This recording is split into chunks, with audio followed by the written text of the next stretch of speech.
உபாகமம் 8ஆம் அதிகாரம் 18ஆம் வசனம். உன் தேவனாகிய கர்த்தரை நினைப்பாயாக, அவரே உன் பிதாக்களுக்கு ஆணையிட்டு கொடுத்த தம்முடைய உடன்படிக்கையை உறுதிப்படுத்தும்படி இந்நாளில் உனக்கு உண்டாயிருக்கிறது போல ஐஸ்வர்யத்தை சம்பாதிக்கிறதுக்கான பலனை உனக்கு கொடுக்கிறவர். தெய்வம் அப்படின்னா மோட்சம், பரலோகம், அப்படிப்பட்ட சில வார்த்தைகள்லாம் வச்சிருக்கிறோம். அது தெய்வம் இருக்கக்கூடிய ஒரு இடம். ஸோ அந்த இடத்துல இருந்து தான் கடவுள் ரொம்ப தன்னை பாதுகாப்பாக வச்சிருக்கிறாரு. அவர் ரொம்ப நல்லா வாழ்ந்துகிட்டு இருக்கிறாரு. ஆனால் நம்ம வாழ்க்கை தான், அவரை நம்பி வந்திருக்கிற அவருடைய பக்தர்கள், அவருடைய தொண்டர்களுடைய வாழ்க்கை தான் எப்படி இருக்குன்னு சொல்லி சாமிக்கு கண்ணு தெரியல. ஏன்னா அவர் ரொம்ப தூரமாக இருக்கிறனால நம்மளை பார்க்க முடியாது இல்லையா அப்படின்னு நினச்சி நம்ம ஒரு வாழ்க்கையை வாழ்ந்து கொண்டிருக்கலாம். ஆனால் வேதம் வேறொரு காரியத்தை காண்பிக்குது. நீங்கள் ஆராதித்து கொண்டிருக்கிற தேவன் நீங்கள் எவ்வளவு பரிசுத்தமாக இருக்கணும்னு எதிர்பார்க்குறாரோ, எவ்வளவு ஆரோக்கியமாக இருக்கணும்னு சொல்லி எதிர்பார்க்குறாரோ, அதே எதிர்பார்ப்பு நீங்கள் பண விஷயத்தில் நன்றாக இருப்பதையும் எதிர்பார்க்கிறார். அது இயேசு ஒருவர் மாத்திரம்தான். ஆமென். அந்த தேவன் சொல்லுகிறார், ஐஸ்வர்யத்தை சம்பாதிப்பதற்கான பலனை உனக்கு கொடுக்கிற தேவனாகிய கர்த்தர்.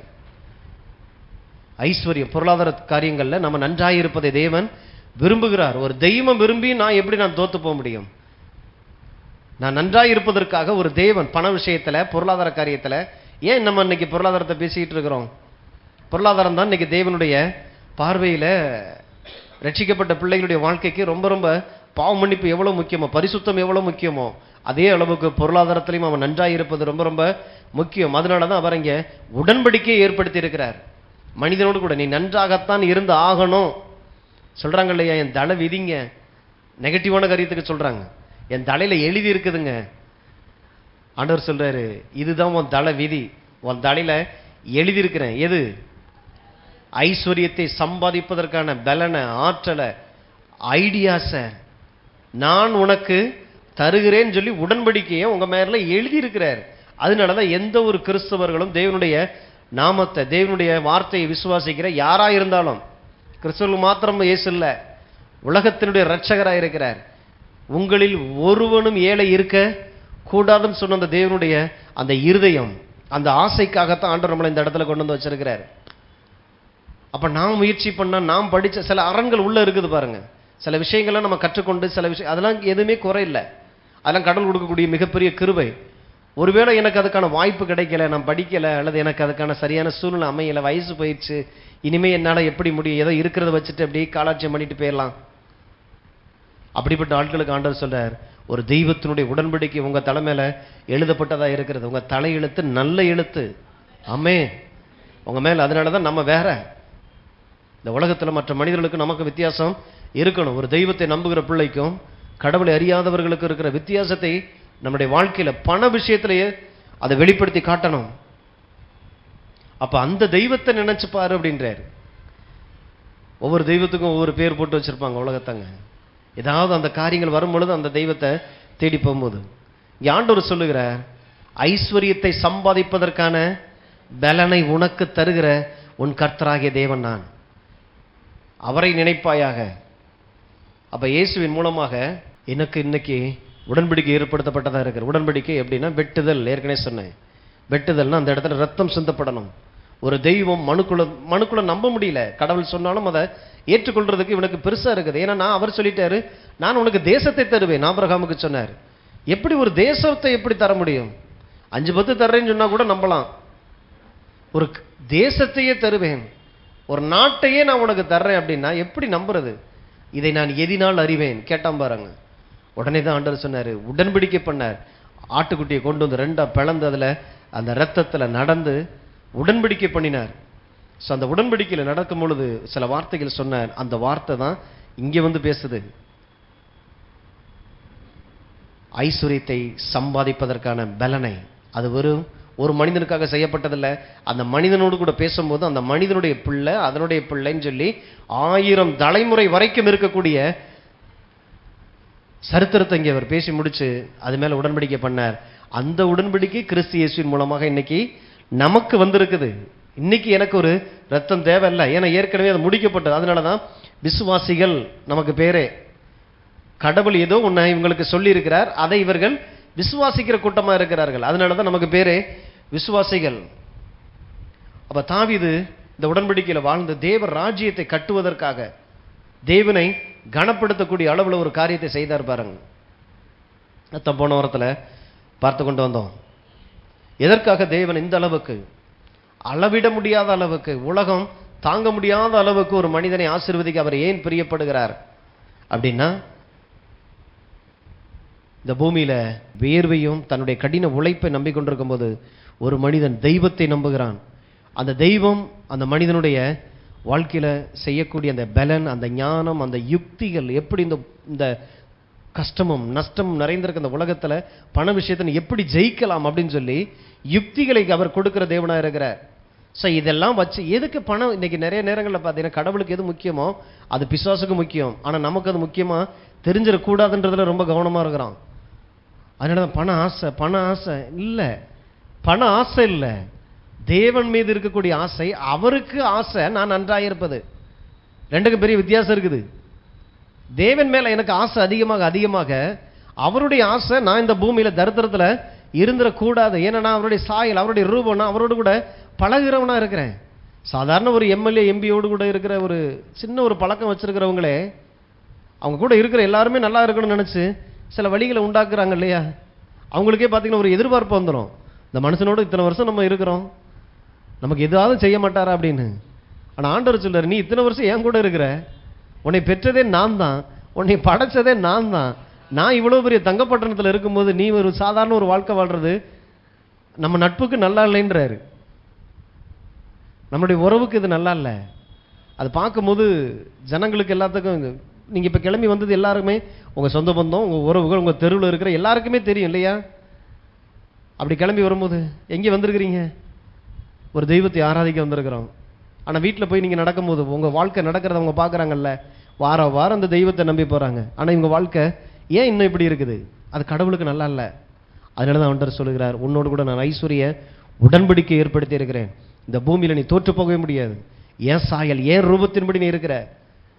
பணத்தை சம்பாதிப்பதற்கு நமக்கு கற்றுக் கொடுக்கிற தெய்வமாக இருக்கிறார். ஒரு தெய்வத்துடைய பலன் அந்த இடத்துல வேலை செய்யுது. ஸோ இப்படி சம்பாதித்ததுனால தாவீதுக்கு அது இந்த உணர்வு இருக்குது. அதனால தான் பார்த்தீங்கன்னா சாதாரண ஒரு ஆடு மேய்த்து கொண்டிருந்த ஒரு வாலிபன், ஆனால் தன்னுடைய கடைசி காலங்களில் சொல்கிறாரு, ஆண்டவரே நான் இங்கே இருந்து இங்கே வந்திருக்கிறேன்னு தெரியும், இது எதுவுமே என்னுடைய கையின் பிரயாசம் அல்ல, இதெல்லாம் ஏன் சாமர்த்தியம் அல்ல, இன்னைக்கு நீர் இஸ்ரவேலுக்கு என்னை நீர் ராஜாவாக்கி இருக்கிறீர். ஆகையினால எனக்குள்ள இருக்கிற ஒரு தாகம், ஆண்டவரே எனக்கு இவ்வளவு செய்த இந்த தெய்வத்தை நான் எப்படி கனப்படுத்துறது? ஆண்டவரே உமக்கு ஒரு ஆலயம் கட்டணும். தன்னிடத்தில் இருந்த எல்லா சொத்துக்கள் எல்லாவற்றையும் அவன் சொல்றான், ஆலயம் கட்டுவதற்காகவே நான் இவ்வளத்தையும் சபதரித்து வைத்திருக்கிறேன். ஆண்டவரே நீ தந்த எல்லாவற்றையும் தான், நான் என்கிட்ட இருந்து எதையுமே நான் உங்களுக்கு தரல, நீர் தந்ததை நான் உமக்கு திருப்பி தருகிறேன். சைத்தான் பார்த்தோம் எப்படி தேவனை கனப்படுத்துகிறதுனா என்னன்னு தெரியணும். ஒரு தெய்வத்தை கனப்படுத்த தெரியல அப்படின்னா நிச்சயமா எனக்கு அந்த தெய்வத்தை சரியா புரியலேன்னு அர்த்தம். நானும் பல வருஷங்களாய் இந்த இயேசு போதும் சொல்லிட்டு தெரியலாம். ஆனால் அந்த தெய்வத்தை கனப்படுத்துவது எப்படி? இல்லைங்க நாங்களும் சர்ச்சுக்கு போகிறோங்க, நாங்களும் எல்லாத்தையும் போட்டுறோங்க, நாங்களும் எல்லாத்தையும் கழட்டி போட்டோங்க. உங்களை கழட்டி போடுறதுக்காக கடவுள் உங்களை அழைக்கலை, மாறாக உங்கள் கழுத்தில் இன்னும் அதிகமாக போடுறதுக்கு தான் ஆண்டவர் உங்களை அழைச்சிருக்கிறார். வேற ஒரு இயேசுவை காட்டுறதுக்கு மறந்துட்டாங்க பாருங்க. இவர் ஐஸ்வர்ய சம்பன்னர், உங்கள்கிட்ட இருந்து எதையோ ஒன்று பிடுங்கி தான் அவர் வாழணுன்ற அவசியம் இல்லை. ஆகையினால தான் என்னத்தையாவது சர்ச்சில் கொண்டு போய் போட்டுட்டு வந்துடுவோம், போட்டுட்டு வர்றதில்ல. காணிக்கைகளை கொடுத்தார்கள், எடுத்தார்கள்னா அவர் பாக்கெட்டில் கைவிட்டு எடுத்துட்டார். ஆனால் வேதம் சொல்லுகிறது காணிக்கைகளை கொடுத்தார்கள். ஆசரிப்பு கூடாரம் கட்டுறதுக்கும் தேவனுடைய ஆலயம் கட்டப்படுவதற்கு தாவீதோடு கூட இருந்த அத்தனை தளபதிகள் எல்லாரும் பார்த்தீங்கன்னா கொடுத்தார்கள் பார்க்குறோம். அப்போ அந்த உற்சாகமான அங்கே தான் பார்த்தீங்கன்னா அந்த பணத்தினுடைய பெருக்கம், அந்த கனப்படுத்துகிற இடத்த பிடிக்குது பாருங்க. ஸோ இன்னொரு சம்பவத்தை பார்த்தோம், யோவான் சுவிசேஷம் 12ஆம் அதிகாரம் 3 இருந்து. அப்பொழுது மரியாள் விலையேற பெற்ற களங்கமில்லாத நலதம் என்னும் தைலத்தில் ஒரு ராத்தல் கொண்டு வந்து அதை இயேசுவின் பாதங்களில் பூசி தன் தலை மயிரால் அவருடைய பாதங்களை துடைத்தால் அந்த வீடு முழுவதும் தைலத்தின் பரிமளத்தினால் நிறைந்தது. அப்பொழுது அவருடைய சீசரில் ஒருவனும் அவரை காட்டி கொடுக்க போகிறவனுமாகிய சீமோனுடைய குமாரனான யூதாஸ் காரியோத் இந்த தைலத்தை 300 பணத்துக்கு விற்று தரித்திரருக்கு கொடாமல் போனதென்ன என்றான். அவன் தரித்திரத்தை குறித்து கவலைப்பட்டு இப்படி சொல்லாமல், அவன் திருடனானபடினாலும் பணப்பையை வைத்துக்கொண்டு அதிலே போடப்பட்டதை சுமக்கிறவனானபடினாலும் இப்படி சொன்னான். இது மத்தேயுல வாசிச்சோம். இது இந்த வீண் செலவு எண்ணத்திற்கு, அதாவது இயேசுவுக்கு ஒரு காரியம் செய்கிறது உலகம் இன்னைக்கு எப்படி பார்க்குது அப்படின்னா, வீணான காரியம். அதை கண்டு சீசர்கள் விசனப்பட்டார்கள் சொல்லி பார்க்குறோம். சீசர்களுக்கு அது கூட இருந்த இயேசுவோடு கூட இருந்தவர்களுக்கு இதெல்லாம் தேவையற்ற செலவாக இருக்குதே, இதெல்லாம் ஆடம்பரம் இல்லையா, இதெல்லாம் விற்று 4 தரித்திரருக்கு சோறு போடலாம் இல்லையா, இங்கே கொண்டு போய் இவ்வளோ போட்டுக்கிட்டு இருக்கிறாங்களே, ஏன் இப்படி ஆயிடுச்சு அப்படின்னா, கனப்படுத்த தெரியல. தான் உண்டாக்கின தெய்வம் தன்னுடைய காரியங்கள் எல்லாவற்றையும், தேவைகள் எல்லாவற்றையும் சந்திக்கிற அந்த கர்த்தருக்கு எப்படி கனத்தை கொடுக்கணும் அப்படிங்கிறது தெரியல. நீதிமொழிகள் 3 இதான் பார்த்து முடித்தோம் போன வாரத்தில். நீதிமொழிகள் 3:9-10. உன் பொருளாலும் உன் எல்லா விளைவின் முதற் பலனாலும் கர்த்தரை கனம் பண்ணு. என் வாழ்க்கையில் என் கரத்தில் இருக்கக்கூடிய என் வாழ்நாள் முழுசும் நான் சம்பாதிக்கிற, எனக்கு எந்தெந்த ரீதியிலெல்லாம் இருந்து தேவன் எனக்கு தருகிற அந்த விளைச்சல் எல்லாவற்றாலும் ஒரு தெய்வத்தை நான் கனப்படுத்த எனக்கு தெரியணும். இல்லைங்க, நான் ஸ்தோத்திரம் பண்ணிட்டேனே, 1000 ஸ்தோத்திரம் பண்ணி நான் டெய்லி சொல்கிறேனே. உன் பொருளாலும் உன் விளைவின் எல்லா முதற் பலனாலும் கர்த்தரை கனம் பண்ணு. அப்போ நான் கடவுளுக்கு நான் காணிக்கை போடுறதுனால தான் இன்னைக்கு கடவுள் வாழ்கிறாருன்ற மாதிரி பார்த்து இதுவரைக்கும் நம்ம அப்படி பார்த்துட்டு இருப்போமானால், இயேசுவோட ரத்தத்தினால அந்த எண்ணத்தை கழுவணும். கனப்படுத்துறதுங்கிறது வேற. ஆண்டவரே நீர் போடலை அப்படின்னா நான் இதை உமக்கிட்ட கொண்டு வந்திருக்கவே முடியாது. இன்னைக்கு பார்த்தீங்கன்னா இதுக்கு விரோதமாக யாரெல்லாம் பேசுகிறாங்களோ அவங்க எல்லாருமே நமக்கு நல்லவங்களா தெரிவாங்க. ஏன்னா நம்முடைய உள்ளம் எங்கே இருக்குதோ அங்கே தான் எனக்கு முக்கியமானது எல்லாமே இருக்குது. என் பொக்கிஷம் எங்கேயோ அங்கே தான் என்னுடைய உள்ளம் இருக்குது. அப்போ அந்த பொக்கிஷத்தை பாதுகாக்கிறதுக்கு தானே ஐயா சொல்லி கொடுக்குறாரு அப்படின்னு நினைக்க ஆரம்பிச்சிடறோம். இல்லை, எல்லாமே பிரமாணங்கள் எல்லாமே சிலுவையோடு முடிஞ்சிருச்சு, இனிமேல் நீங்கள் அதுக்கு நீங்கள் செய்ய வேண்டிய அவசியம் இல்லை. வேதம் சொல்லுகிறது, தெளிவாக போட்டிருக்குது, கர்த்தரை கனமன்னு புதிய ஏற்பாட்டில் போட்டிருக்குது. நீங்கள் சிறுக விதைக்கிறவன் சிறுக அறுக்கிறான், பெருக விதைக்கிறவன் பெருக அறுக்கிறான். கட்டாயமாயும் அல்ல, விசனமாயும் அல்ல. இவ்வளவும் நடந்ததுக்கு அப்புறமும் உங்களுக்குள்ள ஒரு விசனம் வருமானால் தேவையில்லைன்றார். உற்சாகமாய் கொடுக்குற இடத்துல கர்த்தர் பிரியமாய் இருக்கிறார். இறுக்கி பிடிச்சிக்கிறியா பிடிச்சிக்க. சில பிள்ளைகள்லாம் எதையாவது ஒன்று உருவனம்னாக்கா அழுக ஆரம்பிச்சிடும். சில பிள்ளை அழுதுறக்கூடாங்கிறதுக்காகவே கொடுத்து வைக்க வேண்டியதாக இருக்குது. கொஞ்சம் மெச்சூர்ட் ஆகணுன்றார். அப்படி இருதயம் விசாலப்பட தான் தெரியும், நான் இந்த உலகத்தில் இருக்கக்கூடிய பொருளாதாரத்தை நம்பி இல்லை, தெய்வத்தை நம்பி நான் வாழ்ந்து கொண்டிருக்கிறேன். அந்த தெய்வம் இந்த பொருளாதாரத்தை எனக்கு தந்திருக்கிறார், அவரை நான் கனப்படுத்துகிறேன். அப்போ கொடுப்பதனுடைய ரகசியம், கர்த்தருக்கு நாம் உதவி செய்யலை, அவர் தான் நமக்கு உதவி செய்கிறார். நாங்கள் தாங்க கர்த்தரை தாங்குகிறோம். கர்த்தரை யாராவது தாங்குங்க, சபையை தாங்குங்க. தாங்கிறதுக்கு யாராவது இருக்கிறீங்களா? எத்தனை பேர் இருக்கிறீங்க? சபையை யாராலையும் தாங்க முடியாது. இது கிறிஸ்துவனுடைய மனவாட்டி, அவர் தான் சபையை தாங்குகிறார். அதனால தான் இங்கே நம்ம வர்றது தேவனுக்கு கனத்தை செலுத்தும்படியான ஒரு காரியம். நாம் கொடுப்பது அப்படிங்கிற தெய்வத்துக்கு கனத்தை செலுத்துகிறேன். அப்போ அது எப்படி இருக்கணும்? உன் விளைச்சலின் முதற் பலன் இருக்கிறதுலையே பெஸ்டானது. ஸோ அந்த அம்மா வந்து பார்த்தீங்கன்னா ஏறக்குறைய அதனுடைய மதிப்பை சொல்கிறாங்க, 1 வருஷம் அந்த அம்மாவுடைய வேலை பார்த்து வச்ச கூலி அவ்வளோத்தையும் சேர்த்து வச்சாதான் அவ்வளோ காஸ்ட்லியான அந்த வாசனை பொருளை வாங்க முடியும். ஸோ அதை கொண்டு வந்து உடைச்சாங்க.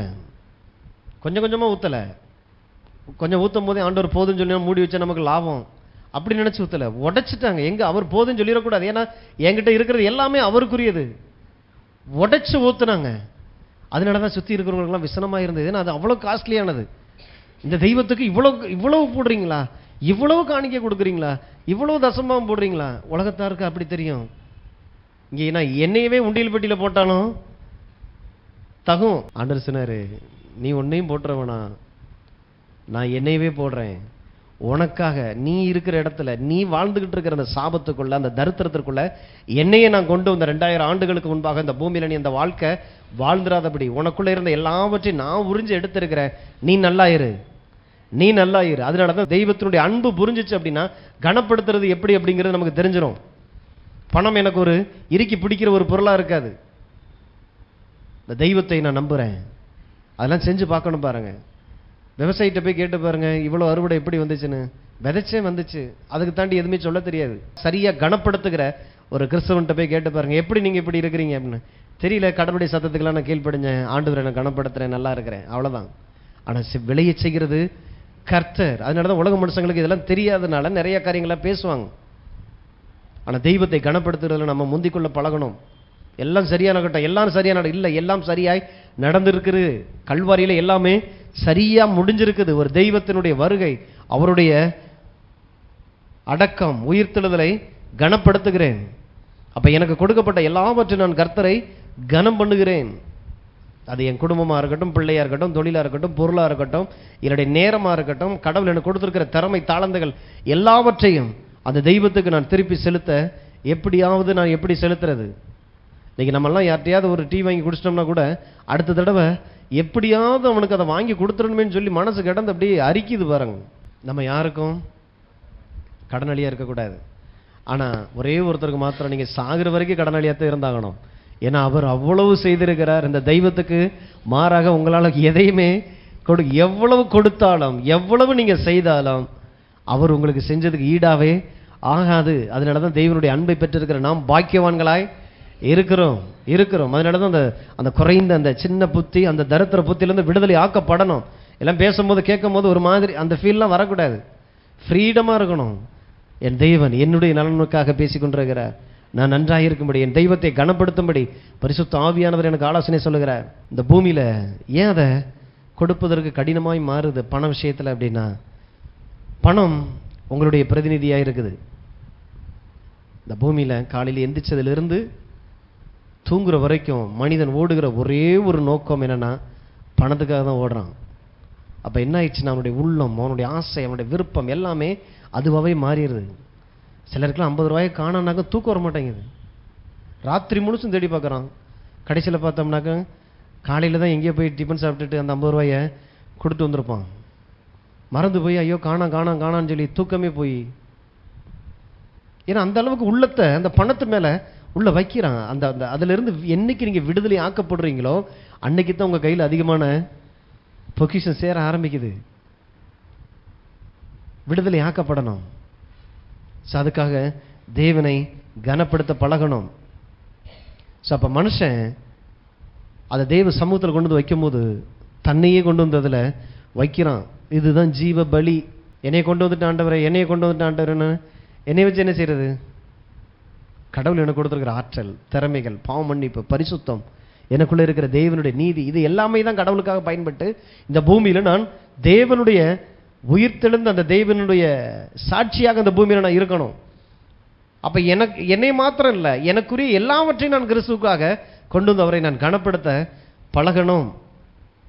ஆகையினாலதான் கொடுப்பதை வேதம் அதிகமாய் போதிக்குது.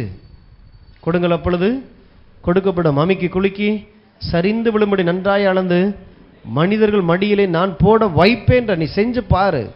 மல்கியால சொல்றாரு, நீ கொடுத்து பாரு, வானத்தின் மதகை திறக்க மாட்டேனோ என்று என்னை அதனால் சோதித்து பார், டெஸ்ட் பண்ணிக்க என்னை. வேற எந்த விஷயத்திலும் கர்த்தரை பரீட்சை பாராது இருப்பாயாகன்னு இருக்கு.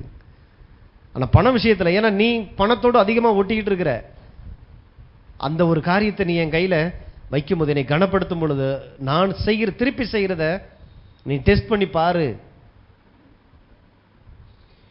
அப்ப உங்க உள்ளம் எப்படி இருக்குது அப்படிங்கிறத காண்பிப்பதற்கு இது ஒரு வாய்ப்பா இருக்குது. தெய்வத்தை, என்னுடைய பொருளாளம், என்னுடைய விளைச்சின் முதற் பலனாலும் இந்த தெய்வத்தை நான் கனப்படுத்துகிறேன். அப்ப தசமபாகம் கர்த்தருடையது அப்படின்னு சொல்லி உள்ள நினைக்குதா? உங்க வாழ்க்கையினுடைய வருமானங்கள்ல, பண விஷயத்துல நீங்க நன்றாக இருப்பதற்கு உங்களுக்காக உடன்படிக்கை பண்ணின தேவன் ஒவ்வொரு நாளும் அந்த காரியத்தை செய்ய சொல்லுகிறார். அப்ப இதை செலுத்தும் போது கர்த்தரை நான் கனம் பண்ணுகிறவனாய் இருக்கிறேன். அப்படி கனப்படுத்தும் பொழுது 10வது வசனம் சொல்லுது, நீதிமொழிகள் 3:10, அப்பொழுது உன் களஞ்சியங்கள் பூரணமாய் நிரம்பும். அப்பொழுது, அப்ப அப்பொழுதுன்னா எப்பொழுது? 9வது வசனத்தை செய்து நீங்க கனப்படுத்தும் பொழுது உங்கள் களஞ்சியங்கள் பூரணமாய் நிரம்பும், உன் நாளைகளில் திராட்சை ரசம் புரண்டோடும். உங்கள் கையில் இருக்கிறது தேவனுடைய வார்த்தை, அவருடைய நினைவு எண்ணங்கள். இதை எப்படி காட்டி பழகிட்டாங்க அப்படின்னா, சபை ரொம்ப கஷ்டப்படுது, இத்தனை சதுரடிக்கு இத்தனை 1000 தேவைப்படுது அப்படின்னு சொல்லி புக்கெல்லாம் போட்டு சபைக்கு அது வாங்கணும் இது வாங்கணும்னு சொல்லியே கேட்டு கேட்டு பழகினதுனால மனிதனுடைய மனநிலை எப்படி ஆயிடுச்சுன்னா, ஆமாம் இவங்களுக்கு வேற வழி இல்லை அப்படின்ற மாதிரியே ஆயிடுச்சு. இது ஏதோ ஒரு மனிதன் கேட்கறது மாதிரியே காட்டிட்டாங்க. ஆகையினால தான் தெய்வத்தை கனப்படுத்துறதுனா என்ன அப்படிங்கிறதே மறைஞ்சு போய், இது நம்ம செய்யலைனாக்கா ஐயா இங்கே நிற்க முடியாது, நம்ம செய்யலைனாக்கா ஐயாவுடைய பிள்ளை ஸ்கூலுக்கு போக முடியாது, அவங்க வீட்டில் அடுப்பு எரியாது, இந்த மாதிரி ஆட்டிடியூடு ஆயிடுச்சு. அதனால தான் கொடுத்துட்டு ஒரு பார்வை ஒன்று வர ஆரம்பிச்சிடும். நம்ம கொடுக்கல என்ன ஆகும்? இப்போ ஊழியக்காரருக்கும் விசுவாசிக்குமான ஒரு போராட்டமாக மாறிடுது. அதனால தான் நம்ம ஆசீர்வதிக்கப்பட்டவர்கள். யாரும் கட்டாயமாயும் அல்ல, விசனமாயும் அல்ல. உற்சாகம் வந்துச்சு அப்படின்னா செய்யலாம். அது கடவுளை கனப்படுத்துவதற்கான ஒரு வாய்ப்பு.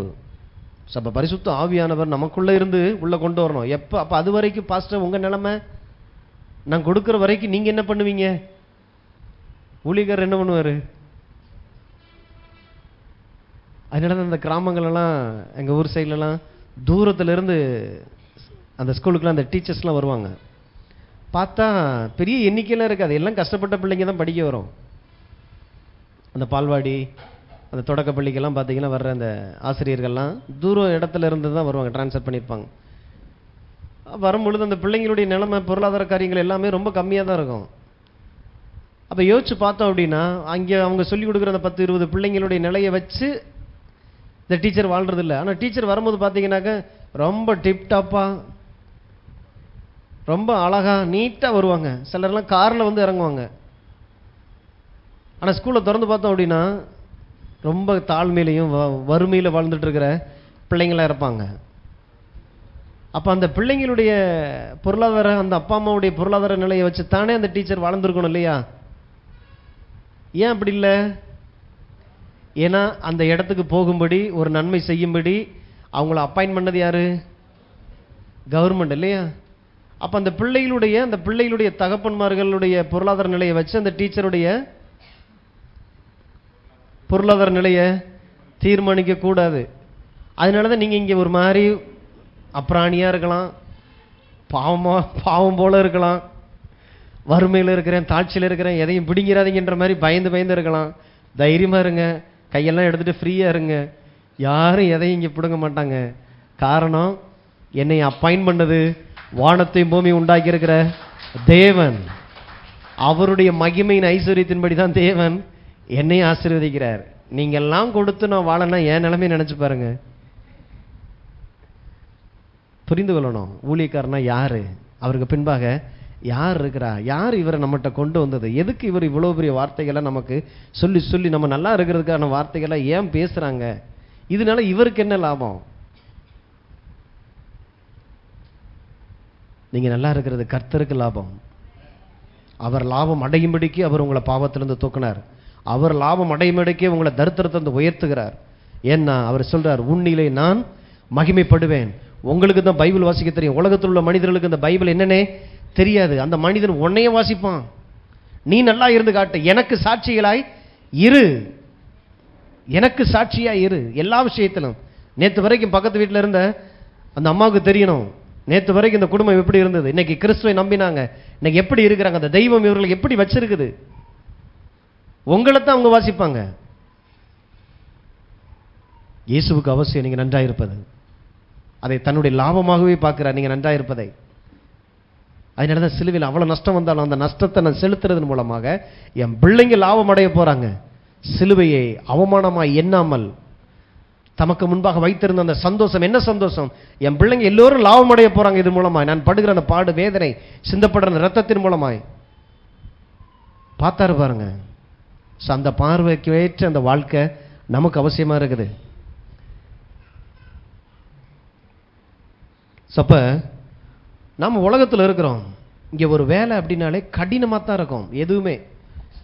ஏன்னா மனுஷன் அதைத்தான் நம்பிட்டான். இப்படிப்பட்ட சூழ்நிலையில தான் நாம கர்த்தரை கனம் பண்ண கற்றுக்கொள்ளணும். உலக மனுஷன் இறுக்கி பிடிக்கிறான். ஆனால் நான் தெய்வத்தை நான் ஆராதிக்கிறேன். அதன் மூலமாக என்னுடைய பொருளாதாரத்தின் மூலமாய் எனக்கு தெய்வன் தந்திருக்கிற நன்மைகள் மூலமாய் நான் அவரை ஆராதிக்கும் பொழுது உலகத்தருக்கு அது ரொம்ப ஆச்சரியமா இருக்கும். ஓ, இதுதான் ரகசியமா, இவனுடைய ரகசியமா தெரியணும். இப்ப சொல்றாரு இயேசு அந்த சம்பவத்தில் அந்த அம்மா தைலத்தை உடைச்சு ஊற்றும் போது, இதை விற்று தரித்திரருக்கு கொடுத்துருக்கலாமே. ஆமா, கொடுத்துருக்கலாம் தான். ஆனால் தரித்திரத்துக்கு கொடுக்கறதுக்கு பேர் தர்மம். நீங்க ஒரு ஏழைக்கோ அல்லது தர்மம் எடுக்கிறவங்களுக்கு கொடுக்கறதுக்கு பேரு தர்மம். ராவா சொன்னா பிச்சை. தரித்திரர்கள் எப்பொழுதும் உங்களிடத்திலே, கடவுள் தரித்திரர்கள் குறித்து அக்கறைப்படாத தேவன் இல்லை. அவரை பார்க்கிற நீங்கள் உங்க அக்கறையெல்லாம் காட்டிட வேண்டாம். நீங்களாவது உங்கள்கிட்ட இருக்கிறத கொடுப்பீங்க. ஆனால் அந்த தரித்திரத்துக்காக அவர் தன்னையே கொடுத்தார். பெரிய தெய்வமுங்க. அவ்வளவு அழகானவன். 6 அடி உயரத்தில் இருக்கிறாரு. வாலிப பிராயம், 33 வயசு, கொழுமையான பிராயம். சுத்தி பார்த்தீங்கன்னா வாலிப பிள்ளைங்கெல்லாம் நிற்கிறாங்க. சிலுவையில் அடிச்சு ஏத்துறாங்க. அம்மனமா நிர்வாணத்துல அதை விடவா பெரிய தரித்திரத்தை நீங்க யாரும் சுமந்துட முடியுமா? அப்ப இயேசு சொல்ல வர்றது, தரித்திரர்கள் எப்பொழுதும் உங்களிடத்துல இருக்கிறார்கள் அப்படிங்கிற அந்த சம்பவம் வரும்பொழுது பார்த்தீங்கன்னா எந்த கட்டத்தில் சொல்லப்பட்டது? சிலுவைக்கு முன்னால சொல்லப்பட்டது. நான் இன்னும் ரொம்ப நாள் உங்க கூட இருக்க போறதில்ல, அவளை விடு, என்னை கனப்படுத்தட்டும். அவள் செய்கிற காரியம் தரித்திரம் கொடுக்கக்கூடிய காரியம் அல்ல. அவள் செய்கிற காரியம் தெய்வத்தை கனப்படுத்துகிற காரியம். அதனாலதான் தசமபாகம் காணிக்கைன்னு வரும்பொழுது தெய்வத்தை கனப்படுத்துறதுல போய் தர்மத்தை உள்ள வைக்க கூடாது. கஷ்டப்பட்டவங்களுக்கு ஏதாவது செய்வோம், கஷ்டப்பட்ட ஊழியர்களுக்கு ஏதாவது பார்த்து செய்வோம் அப்படின்னா என்ன அர்த்தம்? ஏங்கி கொண்டு இவர் தான் நல்லா இருக்கிறாரு, ஆளும் பார்க்கறதுக்கு வளமையா தெரிகிறாரு, எதுக்கு இது இவருக்கு போய் எதுக்கு கொடுக்கணும்? அந்த எனக்கு தெரிஞ்ச கஷ்டப்பட்ட ஒரு ஊழியர், நம்ம அதை தப்பா பண்றோம், அது பண்ணக்கூடாது. அதை தெய்வத்தை கனப்படுத்துகிற ஒரு செயல். கனப்படுத்துகிறத நான் தர்மமா மாத்திடுறேன். பிசாசனுடைய வஞ்சனை. அதனால மோசம் போகாதிருங்கள் இல்ல, அதை சொல்லும் போது தானே சொல்றார், மோசம் போகாதிருங்கள். சிறுக விதைக்கிறவன் சிறுக இருக்கிறான், பெருக விதைக்கிறவன் பெருக இருக்கிறான். கர்த்தர் தன்னை பரியாசம் பண்ண ஒட்டார். என்ன பரியாசம் பண்றோம்? எப்படி பரியாசம் பண்றோம்? அவரை கனப்படுத்துகிறது போயினா தர்மமா செய்யும் போது அது தேவனுக்கு அது எப்படி இருக்கும்? லைன்ல நின்று ஒண்ணுக்கு பின்னால ஒண்ணு வாங்க, லைன்ல நின்று வாங்கிட்டு போங்க அப்படின்ற மாதிரி இந்த தெய்வத்தை கியூல நிக்க வைக்கிற மாதிரி கர்த்தர் தன்னை பரியாசம் பண்ண ஒட்டார். மோசம் போகாதிருங்கள். கடவுளை கனப்படுத்தணும். அப்பதான் சொல்றாரு யோவான் 12:7. அப்பொழுது இயேசு, இவளை விட்டு விடு, என்னை அடக்கம் பண்ணும் நாளுக்காக இதை வைத்திருந்தாள். இவளை விட்டு விடு, என்னை கனம் பண்ண விடு அப்படின்றார். அப்ப தரித்திரத்துக்கு நிவாரணம் ஏதோ ஒரு தைல குப்பியை உடைச்சு அதை விற்று 4 காசை எடுத்து 4 பேர் கொடுக்கறது இல்லை. உங்க வீட்டில் இருக்கக்கூடிய சொத்தெல்லாம் விற்று இந்திய தேசத்தினுடைய தரித்திரத்துக்கு நீங்க கொடுப்பீர்களானால் அது நிவாரணம் அல்ல. இந்திய தேசத்தில் இருக்கிற ஏழைகளுக்கு நீங்க எதையாவது ஒன்று விற்று கொடுத்தா நீங்க அவங்கள ஏழ்மையை மாத்திரலாம். அப்ப கொடுக்க கூடாதுன்னு சொல்லுதா வேதம் நல்லா சொல்லுது. ஏழைக்கு இறங்குறவன் கர்த்தருக்கு கடன் கொடுக்கிறான். ஒரு தெய்வத்துக்கே கடன் கொடுக்கறது போல கஷ்டப்படுறவங்களுக்கு கொடுக்கறது. அப்ப ஏழைக்கு கொடுக்கறது வேணான்னு சொல்லல, ஆனா கனப்படுத்துறது வேற, தர்மம் செய்யறது வேற. ரெண்டுக்கு வித்தியாசம் தெரியணும். அப்ப கனப்படுத்துறதுக்கு ஆண்டவர் முன்கூட்டியே சொல்றாரு, உனக்கு ஒரு விளைச்சல் வந்துச்சுன்னா என் கண்ணு எங்கே தேடணும்னா இதுல கடவுள் எங்கே இருக்கிறாரு. விளைச்சலின் முதற்பலன், உன் எல்லா விளைச்சலின் முதற்பலனா எந்த பகுதியில் இருந்து எனக்கு விளைச்சல் வந்தாலும் சரி அதுல தெய்வம் எங்க இருக்கிறாரு. மனசு அப்படி தேட, மனசு பழக ஆரம்பிச்சிடும். அதனாலதான் யூதர்கள் இதெல்லாம் அவ்வளவு சின்சியரா இருந்திருக்கிறாங்க. தோற்று போக முடியாது. அப்ப உலகத்தினுடைய தரித்திரத்திற்கு நிவாரணம், தீர்வு என்ன? சிலுவை ஒண்ணுதான் தீர்வா இருக்குது. அப்ப நிவாரணம் கர்த்தர்ல இருக்கிறதுனால மரியாள் அதை கண்டுபிடிச்சிருக்கிறா. உலகத்தினுடைய மொத்த தரித்திரத்திற்கான நிவாரணமாக இவர் வந்திருக்கிறார். அதனாலதான் என்னை அடக்கம் பண்ணும் நாளுக்காகனா என்னெல்லாம் செய்ய போறாருங்கிறத அந்த அம்மா தியானிச்சிருக்கிறா. அதனாலதான் சுவிசேஷம் எங்கெல்லாம் சொல்லப்படுதோ அங்கெல்லாம் இதுவும் சொல்லப்படும், இந்த நிகழ்வும் சொல்லப்படும் அப்படின்ட்டார். கடவுளை கனப்படுத்துறதுனா எப்படி? மொத்த உலகத்தினுடைய தரித்திரத்தை சுமந்து தீர்க்கிறதுக்காகவே, மரிக்கிறதுக்காகவே, அடக்கம் பண்ணப்படுவதற்காகவே வந்த இந்த தெய்வத்தை நான் கடன் பண்ண முந்திக்கொள்கிறேன். என்னை யாருக்குமே தெரியல பாருங்க. என்னை அடக்கம் பண்ண நாளுக்காகவே இதை வைத்திருந்தால் அவளை விற்று. சிலுவையை பார்த்திருக்கிற அந்த அம்மா. அப்ப இதை உடைச்சு ஊத்திட்டோம்னா, இவ்வளவு காசை வாங்கி நம்ம போட்டு இவருக்கு செஞ்சிட்டோம்னா நம்மளுடைய நிலைமை என்ன ஆகும்? இவர் இருக்கார், இவர் என்னை பார்த்துக் கொள்வார். பிலிப்பியர் 4:19, என் தேவன் தம்முடைய ஐஸ்வரியத்தின்படி உங்கள் குறைவை எல்லாம் கிறிஸ்து இயேசுவுக்குள் மகிமையிலே நிறைவாக்குவார். விற்று கொடுத்து உலகத்தினுடைய தேவைகளை சந்திப்பார். அதாவது ஒரு ஊழியக்காரனாக இருக்கிற என்னிடத்தில் இருக்கிறத கொடுத்து உங்களுடைய தேவைகளை சந்திப்பார். அப்படி இல்லை, இந்த உலகத்தினுடைய தேவைகளை சந்திக்கிறது எப்படியா? என் தேவன் தம்முடைய மகிமையின் ஐஸ்வரியத்தின்படி உங்கள் தேவைகளை எல்லாம் சந்திப்பார். தம்முடைய ஐஸ்வரியத்தின்படி. அப்ப பொருளாதாரத்தில் தாழ்ந்திருக்கிறவர்களுக்கு ஆண்டவர் சொல்லுகிறார், என்னுடைய ஐஸ்வரியத்தின்படி தான் உன் வாழ்க்கையினுடைய குறைச்சலை நான் சரி செய்கிறேன். உன் வாழ்க்கையினுடைய தேவைகளின்படி இல்லை, நீ சிந்துற கண்ணீரின் அடிப்படையில் இருந்து நான் உன் தேவையை நான் சந்திக்கிறது இல்லை. என்னுடைய ஐஸ்வரியத்தின்படி. அவருடைய அளவே வேற. ஆண்டவரே எனக்கு இத்தனை ஆயிரம் கிடைச்சிடாத, இத்தனை லட்சம் என் கடன் அடைஞ்சிடாதான்னு சொல்லி போய் நிற்கிறோம். ஆனால் தெய்வம் திருப்பி தர்றது எப்படின்னா, உங்களுக்கு எவ்வளோ கடனோ அந்த கடன் அடைக்கிறது இல்லையா? தம்மிடத்தில் இருக்கிற ஐஸ்வர்யம், அவர் எவ்வளோ பெரிய ஐஸ்வர்யவான் அப்படிங்கிற போல தெரியணும். ஒரு தேவன் அப்படின்னாலே குறுக்கிக் கொள்ளக்கூடாது. வானத்தையும் பூமியும் உண்டாக்கி இருக்கிறார். பூமியில் அனைத்தும் அவருக்குரியதாக இருக்கிறது. மலைகளில் திரிகிற ஆயிரமான ஆடுகளும் மாடுகளும் விலங்குகள் எல்லாம் கர்த்தருக்குரியதாக இருக்குது. எல்லா வெள்ளியும் எல்லா பொண்ணும் கர்த்தருக்குரியதாக இருக்குது. நம்ம இங்கே உட்காந்துட்டு 1 கிராம் இவ்வளவான் இருக்கிறோம். எல்லாத்துக்கும் சொந்தக்காரர் மேல இருந்து என்னப்பா சத்தம் அப்படின்ற மாதிரியே காட்டுறாரு. ஏன்? அவர் பொருளுக்கு நம்ம இங்கே விளை வச்சுட்டு இருக்கிறோம். ஏதோ பிள்ளைங்க விளையாடுதுன்ற மாதிரி அவரும் பார்த்துட்டு இருக்கிறாரு. ஆனால் அவர் சொல்லுகிறார், எல்லா பொண்ணும் எல்லா வெள்ளியும் கர்த்தருடையது. எவ்வளவு பெரிய ஐஸ்வர்யவான்! அந்த ஐஸ்வர்யவானுக்கு நான் என்னத்தை செலுத்தினாலும் தகும் தகும். அதான் உலகம் பார்க்கறது போல நம்மளை பார்த்து நம்மளே வஞ்சித்துக் கொள்ளக்கூடாது. இன்னைக்கு யாரும் யாருக்குனாலும் கொடுக்கலாம் பாருங்க. இப்போ வாங்குறவங்க கொடுக்குறவங்களையே நம்பி வாழ்ந்துடக்கூடாது. ஒரு கட்டத்துக்கு தான் ஆண்டவர் அதை உதவி. ஆனால் அதுக்கு முன்னால் நீங்கள் விசுவாசிக்கப்படக்கூடாது. என் தேவன் தம்முடைய மகிமையின் ஐஸ்வரியத்தின்படி என் குறைச்சல் எல்லாவற்றையும் கிறிஸ்து இயேசுவுக்குள் நிறைவாக்குவார். என் தரித்திரம் கடவுளால் சரி செய்யப்படணும். யாராவது இன்னைக்கு தந்துட மாட்டாங்களான்னு சொல்லி ஏங்கி நிற்கிற ஒரு வாழ்க்கைக்கு ஆண்டவர் நம்மளை அழைக்கலை. அதனால தான் இந்த வறுமை கோட்டுக்கு கீழே அந்த சர்டிஃபிகேட் வாங்குறதுக்கெல்லாம் மனசு கிடந்து அப்படியே துடிக்கும். எங்களையும் சேர்த்துக்கங்கன்றது. ஓகே, தப்பில்ல, குறைச்சல்ல இருக்கிறோம். அது ஏதாவது ஒரு ரீதியில் உங்களுக்கு ஒரு உதவியாக இருக்கட்டும். ஆனால் அதுதான் நீங்கள் அங்கேயே நின்றணும். சர்டிஃபிகேட்டை வீட்டில் லேமினேஷன் பண்ணி தொங்க விட்டு பேரப்புள்ள வரைக்கும் பார்த்துட்டு இருக்கக்கூடாது. உயில் எழுதி கொடுக்குற மாதிரி இந்த சர்டிஃபிகேட்டை சுருட்டி இதை நீ பத்திரமா வச்சுக்க, எனக்கு அப்புறம் நீயும் கவர்மெண்ட் இதையே வாங்கி பழகிருன்னு சொல்லி அந்த தரித்திர புத்தியை கொடுத்துட்டு போயிடக்கூடாது பிள்ளைகளுக்கு. சீக்கிரம் இதுலேருந்து நான் வெளியில் வரணாண்டவரே, எனக்கு இது வேணான்னு எழுதி கொடுக்க தெரியணும். ஏன்? என் தேவன் தம்முடைய மகிமையின் ஐஸ்வரியத்தின்படி என்னை நிறைவாக்கி இருக்கிறார். அந்த இடத்துக்கு போகிறது தான் கடவுளுக்கு நம்ம செலுத்தக்கூடிய ஆராதனைன்னு 1000 சோத்திர பலி சொல்றது மாத்திரம் இல்லை, வாழ்க்கையில் கொண்டு போய் தேவனுடைய வார்த்தையை நான் வாழ்ந்து காட்டும் பொழுது தான் இந்த உலகத்துக்கு இப்படிப்பட்ட ஒரு தெய்வம் இருக்கிறாரான்னு சொல்லி தெரியணும். இங்கிருந்து இவ்வளவு வந்துடும், அங்கிருந்து அவ்வளவு வந்துடும், அதுக்கப்புறம் இவ்வளவு வந்துடும், கடைசியில் சேர்த்து பார்த்தா 1500 ரூபா. இந்த 1500 ரூபாயில இந்த மாசத்தை எப்படி ஓட்டுறது? அதை ஸ்மார்ட்டா கத்துக்கிறது. அதுக்காக ஆண்டவர் நம்மளை அழைக்கல.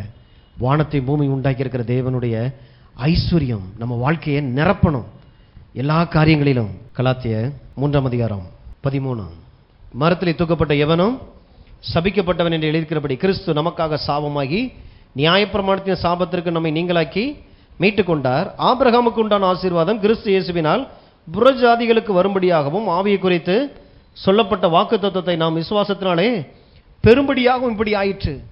உலகத்தினுடைய மொத்த சாபத்தையும் இன்னைக்கு கிறிஸ்து சிலுவையிலே சுமந்து தீர்த்திருக்கிறார். இது எழுதப்பட்ட லா.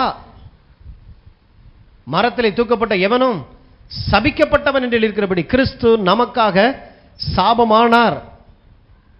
இன்னைக்கு கிறிஸ்து நமக்காக சாபமானார்னா நம்மால சாபமாகல, நமக்காக சாபமானார். இன்னைக்கு சொல்றாங்க இல்லையா, பழக்கம் சரியில்லை, உன் நண்பன் யாருன்னு சொல்லு, நீ யாருன்னு சொல்லிடுறேன். அப்போ ஆண்டவர் நம்மளோட வந்து பழகி பழகி பார்த்தாரு, கடைசியில் நம்மளை போல அவரும் சபிக்கப்பட்டவரை மாறினாரு.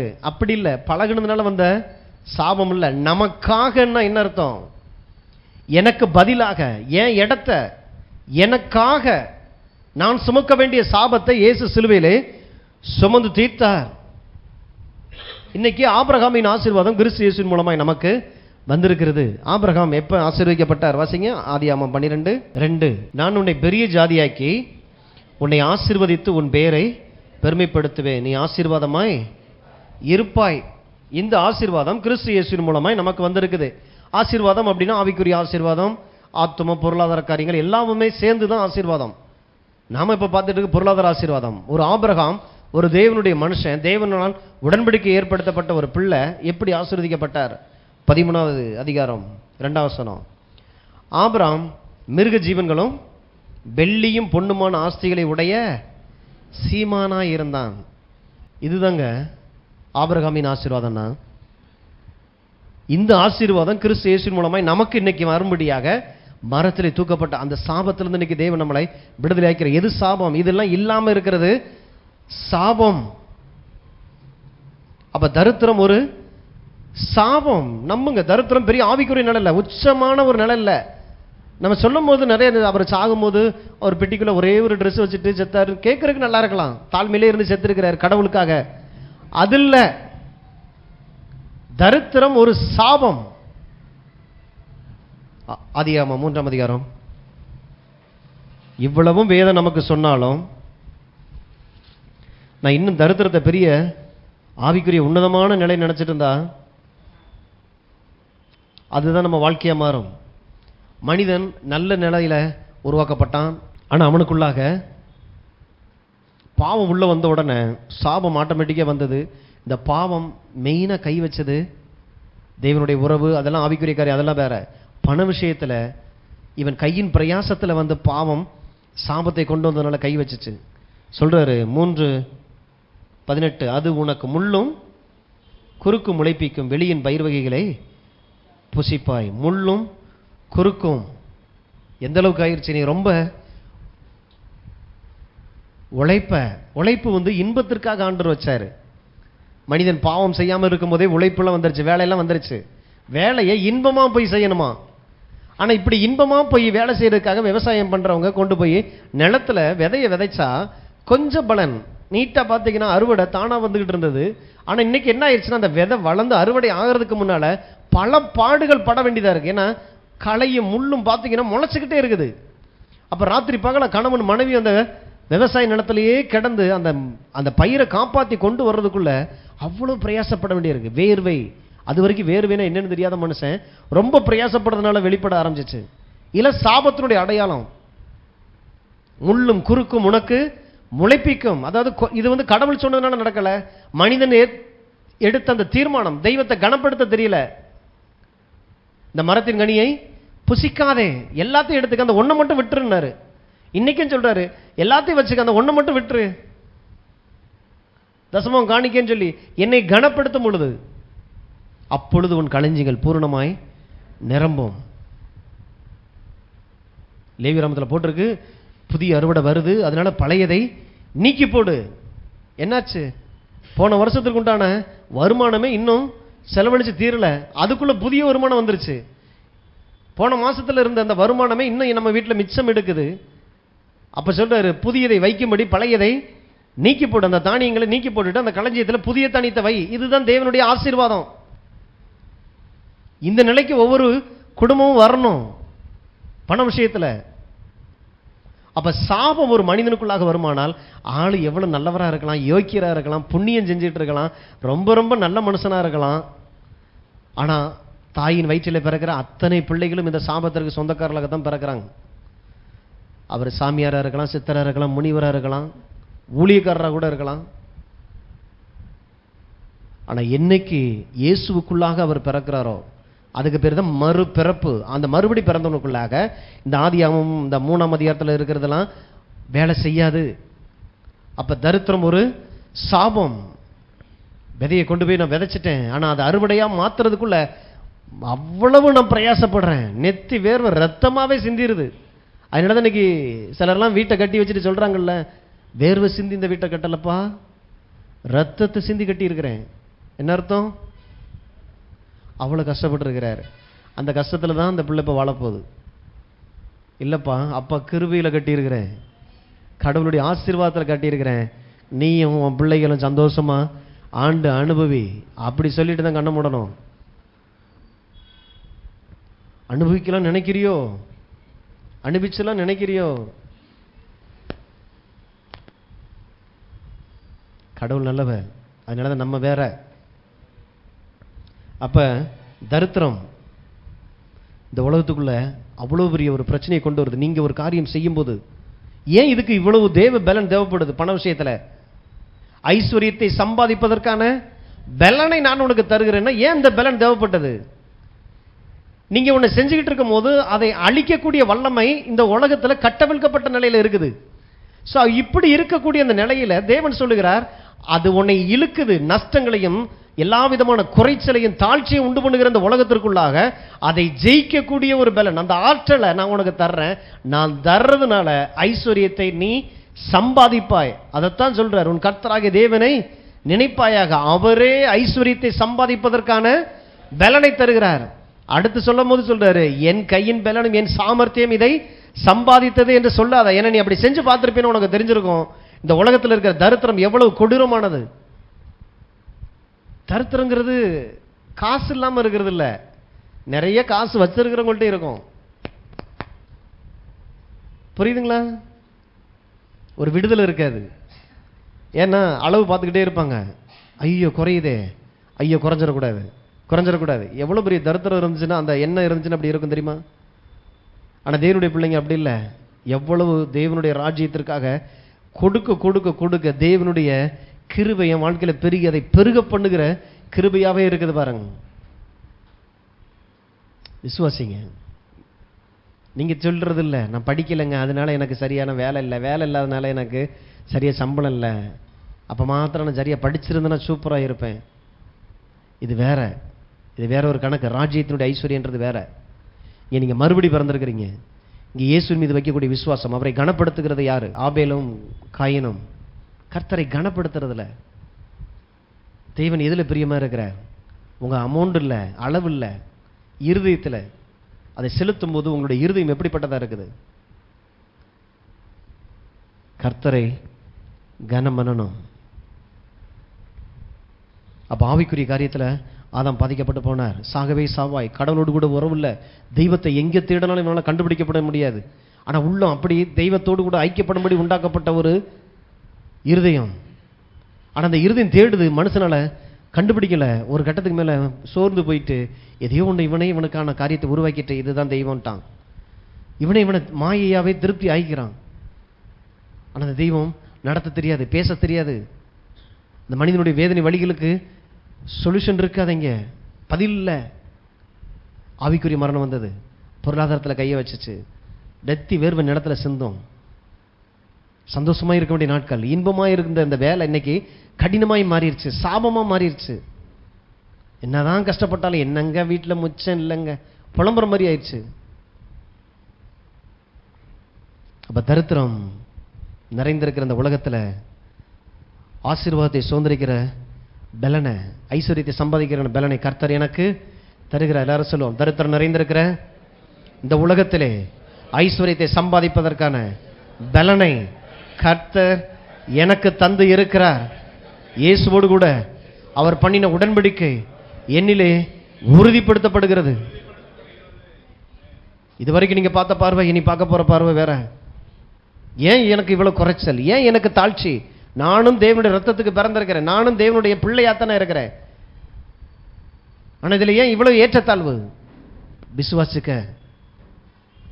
அப்ப உலக மனுஷன்லாம் நல்லா இருக்குது, அதுவே உன் தகப்பன் போடுற கிருபை. ஆனா தகப்பனுடைய இருதயம் என்ன தெரியுமா? முந்தி பிள்ளைகள் திருப்தி அடையட்டும், முந்தி பிள்ளைகள் திருப்தி அடையட்டும், நம்ம சாப்பிட்டுட்டு மிச்சம் போடணும். ஆனா இங்க பிள்ளை லாசர் மாதிரியே இருக்குது. உலகத்தில் யாராவது போற்ற மாட்டாங்களா? ஏன்னா இவங்கெல்லாம் பெரியவங்களா இருக்கிறாங்க. உங்கள் தகப்பனுடைய கிருபை, உங்கள் தகப்பன், உங்கள் பரமபிதா அவைகளையும் பிழைப்பூட்டுகிறார். உபாகம் 28:33. உன் நிலத்தின் கனியையும் உன் பிரயாசத்தின் எல்லா பலனையும் நீ அறியாத ஜனங்கள் புசிப்பார்கள். நீ சகல நாளும் ஒடுக்கப்பட்டும் நொறுக்கப்பட்டும் இருப்பாய். அப்ப இதுக்கு என்ன அர்த்தம்? பொருளாதாரத்தில் குறைவு, அது ஒரு சாப லிஸ்ட்ல இருக்குது. ஆனா இன்னைக்கு எல்லாரும் என்ன நினைச்சிட்டு இருக்காங்கன்னா, தரித்திரம் தான் பரிசுத்தத்தினுடைய உச்ச நிலை. ஏன்னா ஐயா கடவுள்கிட்ட நெருங்க நெருங்க ஒன்று ஒன்றா கழட்டி போட்டு போயிட்டாரு. கடவுள்கிட்ட நெருங்க நெருங்க ஒன்று ஒன்றா நம்மளை கழட்ட வச்சுட்டாரு. சொல்லவும் செய்கிறாங்க. கேட்குறவங்களுக்கு அது என்ன ஒரு பரிசுத்த நிலை. ஆண்டவரே நானும் அந்த நிலையை அடையணும்னு சொல்லி எதிர்பார்ப்பு வேற. ஆண்டவரே நானும் உங்ககிட்ட நானும் அந்த அளவுக்கு நானும் வரணும் ஆண்டவரே. எந்த அளவுக்கு? எல்லாத்தையும் கழட்டிட்டு போதும், ரொம்ப பக்கத்தில் போயிடாதீங்க. எல்லாத்தையும் கழட்டி விட்டுற கிறிஸ்துவை காட்டுறதில்ல, அது சாப லிஸ்ட்ல போட்டிருக்குது.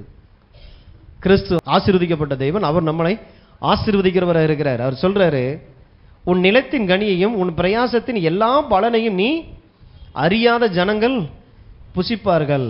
நீ சகல நாளும் ஒடுக்கப்பட்டும் நொறுக்கப்பட்டும் இருப்பாய். பண விஷயத்தில் ஒடுக்கப்பட்டு நெருக்கப்பட்டு என்ன செய்யறதுன்னு தெரியாம டெய்லி நீ கையை பிணைஞ்சுக்கிட்டு இருப்ப. கடங்காரங்க வீட்டுக்கு வரும்போது இது எங்கே இருக்குது, இது எனக்குள்ள இருக்கக்கூடாத ஒண்ணு. கடங்காரம் வந்துருவானா என்ன செய்யறதுன்னு தெரியலையே. நேற்று ஒரு பதில சொல்லிட்டோம், இன்னைக்கு என்ன சொல்றது? வீட்டில் ஏதாவது ஒன்று நடந்துருச்சுன்னா அதை ரீசனாக வேற மாற்றிடுறது. இந்த பாருங்கங்க வச்சிருந்தாங்க, என் பிள்ளைக்கு வைத்த வலிங்க, அதனால டாக்டர்கிட்ட போயிட்டு வந்தேன், அப்பாட நல்ல வேலை இன்னைக்கு சொல்றதுக்கு ஒரு ரீசன் கிடைச்சிச்சு. இப்படி ஆகிறது. இதுதான் நெருக்கப்படுறது, ஒடுக்கப்படுறது. மிச்சமா இருந்துச்சுன்னா என்ன சொல்றோம்? தவா எப்ப என்ன வந்து வாங்கிட்டு போறியா இல்லையா? அந்த நிலைக்கு வந்துடணும். இன்னும் சொல்ல போனா எல்லாத்தையும் கட்டி முடிச்சுட்டு நம்ம திருப்பி உனக்கு எது வேணுமாப்பா அந்த நிலைக்கு வர்றது தான் தேவனுடைய பிள்ளைகளுடைய நிலை. ஒடுக்கப்பட்டும் நெருக்கப்பட்டும். 38. மிகுந்த விதையை வயலுக்கு கொண்டு போவாய், கொஞ்சம் மறுப்பாய், வெட்டுக்கிளி அதை பட்சித்து போடும். திராட்சை தோட்டங்களை நாட்டி பயிரிடுவாய், ஆனாலும் நீ திராட்சை ரசம் குடிப்பதும் இல்லை, திராட்சை பழங்களை சேர்ப்பதும் இல்லை, பூச்சி அதை தின்று போடும். ஒலிவு மரங்கள் உன் எல்லைகளில் எங்கும் இருக்கும், ஆனாலும் அதன் எண்ணெயை நீ பூசிக்கொள்வதில்லை. உன் ஒலிவு மரத்தின் பிஞ்சுகள் உதிர்ந்து போகும். என்ன ஒரு சாபம்! இப்படி ஒரு குறைச்சலான ஒரு வாழ்க்கை. அதாவது நீங்க ஒன்று போய் வேலை செய்வீங்களாம், செஞ்சுட்டு வருமானமும் வருமா, ஆனால் அந்த வருமானத்தை நீங்க அனுபவிக்க முடியாது. அது என்ன நிலை? எந்த லிஸ்ட்ல இருக்குது?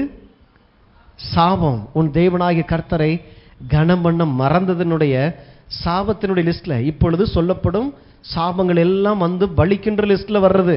இது பெரிய ஆசீர்வாதம் கிடையாது. இல்லைங்க அந்த மிஷினரி அப்படிங்க, இந்த ஐயா அப்படிங்க.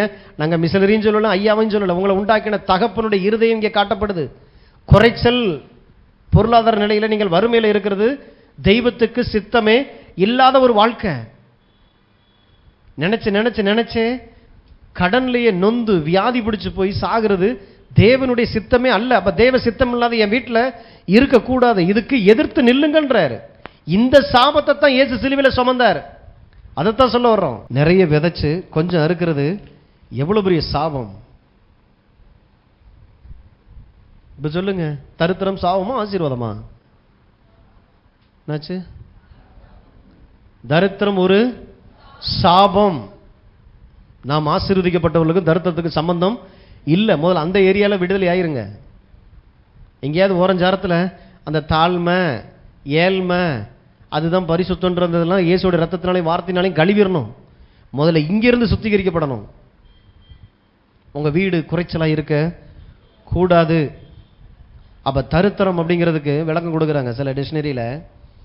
தனக்கோ மற்றவர்களுக்கோ தேவைகளை சந்திக்க இயலாத நிலை, வாழ்க்கை தரத்துல தாழ்ந்திருப்பது. உலகம் ஒரு வாழ்க்கை வாழ்ந்துட்டு இருக்கும்போது நம்ம உட்கார்ந்து அப்படியே ஏங்கிக்கிட்டு இருக்கிற வாழ்க்கை.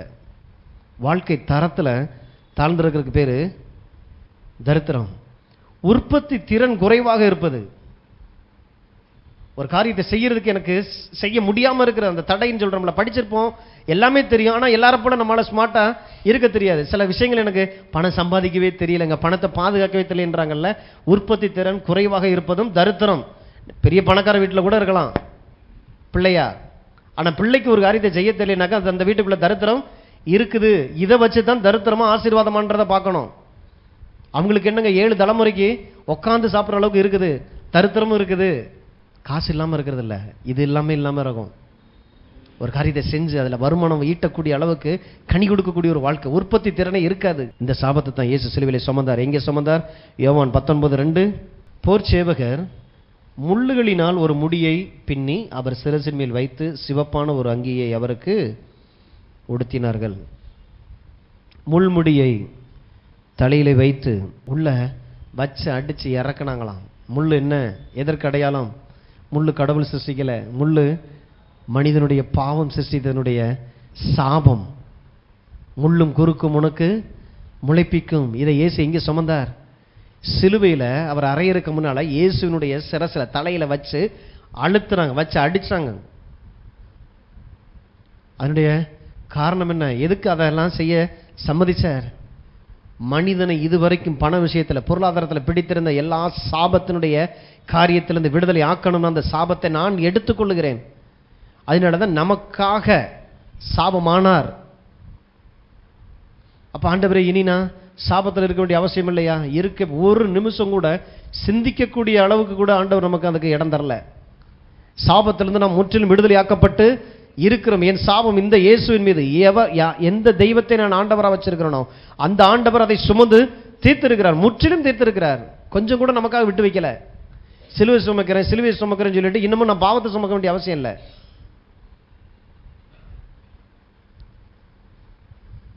இப்படிதான் ஒரு பிள்ளை இந்த கழுத்துல செயின் போடும்போது இந்த சிலுவை வாங்கி போட்டுச்சான். அவங்க அப்பா சொன்னாராம், அதெல்லாம் வேண்டாம், சிலுவை போட்டினா உன் வாழ்க்கை முழுசும் ஓத்துறமும் கஷ்டம் தான் வந்துடும் அப்படின்னு. இந்த சிலுவையை போடுறதுனால அவர் போட்ட சிலுவையை சுமக்க முடியுமா? இப்ப நான் சிலுவையை சுமக்கிறேன். எதனால? அவர் எல்லாவற்றையும் அவர் சுமந்திருக்கிறார். இந்த சிலுவையிலிருந்து எனக்கு வந்திருக்கிற அந்த வெற்றி, அந்த மீட்பு, அந்த விடுதலை, இந்த ஐஸ்வர்யம், எல்லாத்துக்காகவும் சிலுவை நான் நோக்கி பார்க்கறது. பார்த்த உடனே அழுகிறது இல்லை, பார்த்த உடனே எனக்கு இப்போ சந்தோஷம் வரணும். நல்ல வேலை ஆண்டவரே, சிலுவை எவ்வளோ பெரிய ஆசீர்வாதம் எனக்கு. இதுனா சிலுவை அப்படின்னாலே கண்ணீர் தான் வர்ற மாதிரி ஆயிரும். ஏன்னா யாரும் படாத அந்த அடிகள், அந்த வேதனை, அந்த அவமானம் எல்லாம் சேர்ந்து. ஆனால் இன்னைக்கு கர்த்தர் நம்மளை இந்த சிலுவையினால தான் நம்மளை ரட்சித்தார். அதனால தான் சிலுவை பற்றின செய்தி கெட்டு போகிறவர்களுக்கு அது பைத்தியமாய் தோன்றும், ரட்சிக்கப்படுகிற நமக்கு அதுக்குள்ள இருந்து தான் தேவ பலன் உள்ள உண்டாகுது.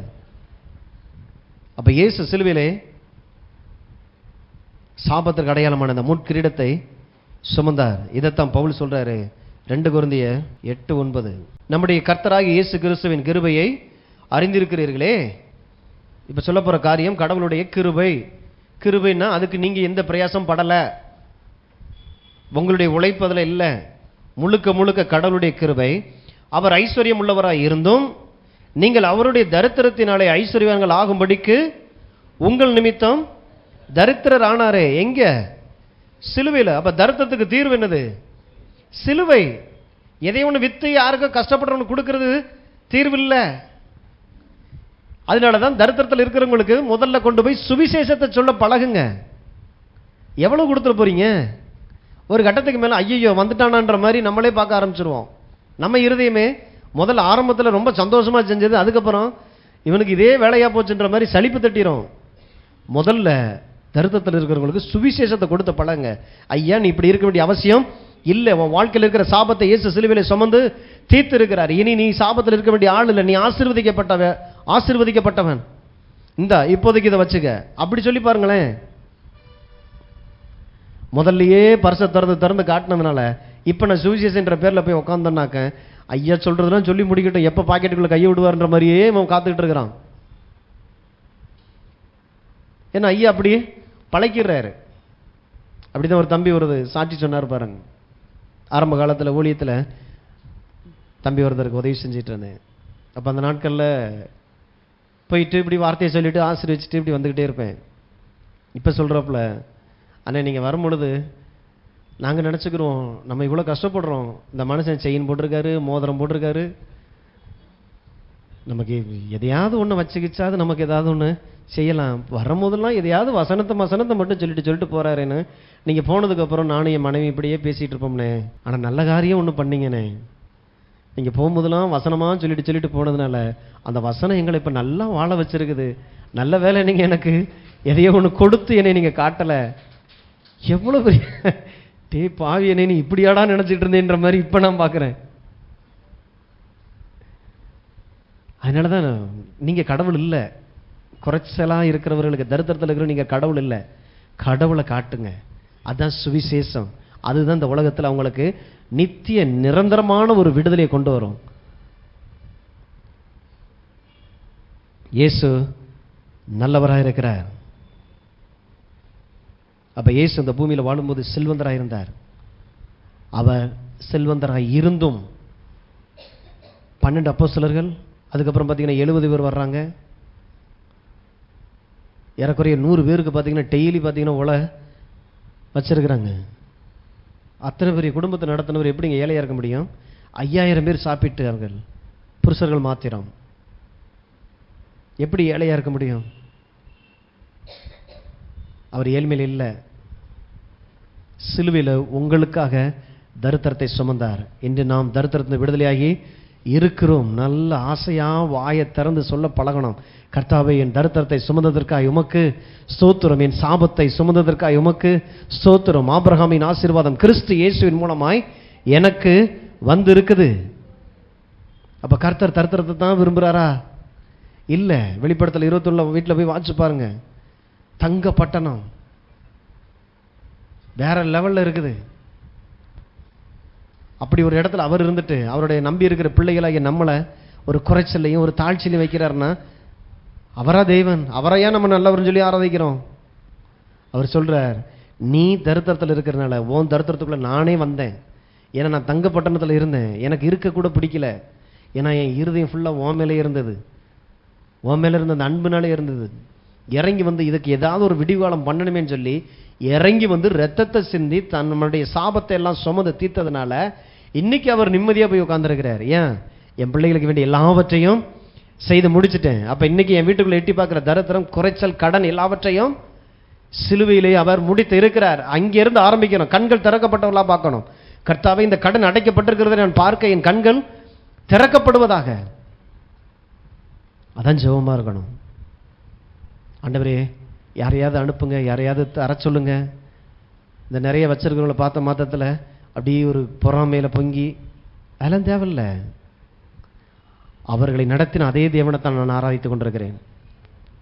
என் தேவன் என் தேவைகள் எல்லாவற்றையும் அவர் சந்திக்கிறார். அவர் யெகோவா ஈரே, அவர் எல்ஷடாயா இருக்கிறார், நிறைவின் தேவனாயிருக்கிறார், போதுமானதற்கும் மிகவும் அதிகமானவர். இந்த சத்தியத்திற்கு ஆண்டவரை என்னை சாட்சியாய் மாற்றும். உம்மை கனப்படுத்துகிற நான் முந்திக் கொள்கிற ஆண்டவரே. எல்லாரும் கரங்களை தட்டி அந்த தேவனுக்கு நான் நன்றி சொல்லுவோம். நம் சாபம் தொலைந்திருக்கிறது. நம்ம வாழ்க்கையில நாம் விடுதலையாக்கப்பட்டவர்களாக இருக்கிறோம். இனிமே போய் வேலை செஞ்சு பாருங்க.